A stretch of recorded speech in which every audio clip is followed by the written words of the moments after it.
Two and encrypted মেসেঞ্জারে এটি নতুন ফিচার্স অ্যাড হয়েছে, যেটি নিয়ে আমাদের মধ্যে সকলের মধ্যে একটা ভুল ধারণা পোষণ করছে যে এটির কারণে আমাদের আগের মেসেজগুলো ডিলিট হয়ে যাচ্ছে, বা আমি এটি চালু থাকার কারণে আমি আগের মেসেজগুলো পাচ্ছি না। আসলে এটা টোটালি ভুল। একটা জিনিস না জেনে সে বিষয় নিয়ে কথা বলা আসলে ঠিক না। টু এনক্রিপ্টের আসলে কাজ হচ্ছে, এটা একটা সিকিউর জিনিস। মানে যখন আমরা এই এন্ড টু এন্ড এনক্রিপ্টকে মেসেঞ্জারে অ্যাড রাখবো, মানে একটা সিকিউর পাসকোড দিয়ে রাখবো, তখন আমরা যখন একজনকে মেসেজ করব, তখন সেই মেসেজটা সিকিউর অবস্থায় যাবে। মানে কোনো থার্ড পার্টি আমাদের এই মেসেজটাকে শো করতে পারবে না বা দেখতে পারবে না। আমি যাকে পাঠাবো শুধুমাত্র সেই দেখতে পাবে, এবং যদি কখনো মেসেজ লিক হয় তাহলে ওই মেসেজটা সে খুব সিকিউর অবস্থায় থাকবে। এটা হচ্ছে এন্ড টু এনক্রিপ্টের একটা অপশন। এই এন্ড টু এনক্রিপ্ট আসলে কি দেখুন, এই যে 3 ডট দেখতে পাচ্ছেন, মেসেঞ্জারে যাওয়ার পর এই 3 ডটটাতে চলে যাবেন। দেন এই যে সেটিং অপশনে আসবেন। সেটিং অপশনে আসার পর এই যে প্রাইভেসি অ্যান্ড সেফটিতে চলে আসবেন। দেন এই যে দেখতে পাচ্ছেন সিকিউরিটির আন্ডারে একটা অপশন দেওয়া আছে end to end encrypt chats, আপনি এটাতে চলে যাবেন। দেখতে পাচ্ছেন message storage, manage how you store and access your chat history, আপনি এখানে প্রেস করবেন। প্রেস করার পর দেখতে পাচ্ছেন এই যে secure storage, turn on secure storage. Okay, এখন এটাতে আপনি যাবেন। এটাতে ট্যাপ করার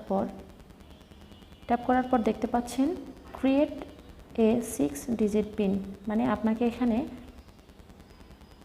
6 ডিজিটের পিন দিতে হবে। 1 2 3 4 5 6। ওকে, আমি এটাই দিয়ে দিলাম।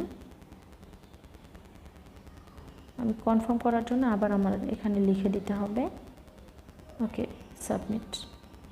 এখন আমার এই পিনটা না দিলে, আমার যখন আমি মেসেজ কাউকে দিব, তখন এই পিনটা, ধরুন আমার মেসেঞ্জারটা আমি আনইনস্টল করে দিয়েছি, বা অন্য কেউ আমার মেসেঞ্জারটা লগ ইন করেছে, সে কিন্তু আমার এই মেসেজটা কখনোই দেখতে পারবে না, যতক্ষণ না এই মেসেজ, মানে যতক্ষণ না পর্যন্ত আমি এই পিনটা বসাচ্ছি। দেখুন এখানে দেখা আছে সিকিউর স্টোরেজ, লাস্ট ব্যাকআপ নিয়েছে আমার হচ্ছে 28 এপ্রিল 10টা 7-এ। ওকে, এবং ডেট শুরু হয়েছে সেটা হচ্ছে 28 এপ্রিল 10টা 7, মানে এটা শুরু হয়েছে এবং লাস্ট ব্যাকআপ নিয়েছে 28 এপ্রিল আমার মেসেজগুলো। ওকে, আরেকটা জিনিস সেটা হচ্ছে দেখুন এই যে টার্ন অফ সিকিউর স্টোরেজ, এটাকে যদি আমি টার্ন অফ করে দেই, আমার আগের যে মেসেজগুলো আছে সেগুলো কিন্তু টোটালি সব ডিলিট হয়ে যাবে। হ্যাঁ, এগুলো সব ব্যাকআপ হয়ে যাবে।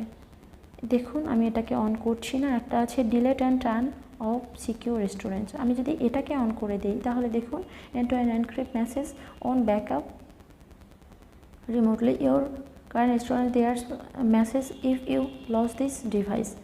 আপনি যদি এটাকে অন করে দেন তাহলে আপনার আগের যে মেসেজগুলো স্টোরেজ করা আছে এগুলো সব ডিলিট হয়ে যাবে। আপনি যখন নতুন করে মেসেঞ্জারে লগ ইন করবেন এই মেসেজগুলো কিন্তু আপনি খুঁজে পাবেন না। আপনি যদি এটা না করেন তাহলে কিন্তু অটোমেটিকলি মেসেজগুলো এই এন্ড টু এনক্রিপ্টের জন্য ডিলিট হয়ে যায় না, এটা আপনাকে ডিলিট করলে তবেই আপনি এগুলো তবেই ডিলিট হবে। এটার হচ্ছে আসলে এটা কাজ। সিকিউর অ্যালার্ট, এটা আসলে মূল কাজ। আপনি এটাতে যদি এটা আপনি অফ করতে চান, আপনি এটাকে এভাবে দিয়ে এখানে গিয়ে আপনি হচ্ছে পিনটাকে উঠিয়ে দিলে এটা অফ হয়ে যাবে, এটা আপনার কাজ করবে না। আমার মনে হয় এটাকে সিকিউর দিয়ে রাখাই ভালো। এন্ড টু এন্ড এনক্রিপ্ট সেটসের আসলে এটাই মূল কাজ। আপনি এটাকে অন করে রাখতে পারেন, এটাকে এভাবে আপনি যদি চান এটাকে হচ্ছে পিনটাকে উঠিয়ে দিতে পারেন। তো ভিডিওটি শেষ পর্যন্ত ওয়াচ করার জন্য আপনাদের অসংখ্য ধন্যবাদ। আর আপনারা যদি আমার এই চ্যানেলে নতুন এসে থাকেন তাহলে অবশ্যই আমার চ্যানেলে সাবস্ক্রাইব করতে ভুলবেন না, আর যারা অলরেডি সাবস্ক্রাইব করে দিয়েছেন তাদের অসংখ্য ধন্যবাদ। আবার নতুন কোনো ভিডিও নিয়ে পরবর্তীতে দেখা হবে, সে পর্যন্ত আপনারা ভালো থাকবেন। আল্লাহ হাফেজ।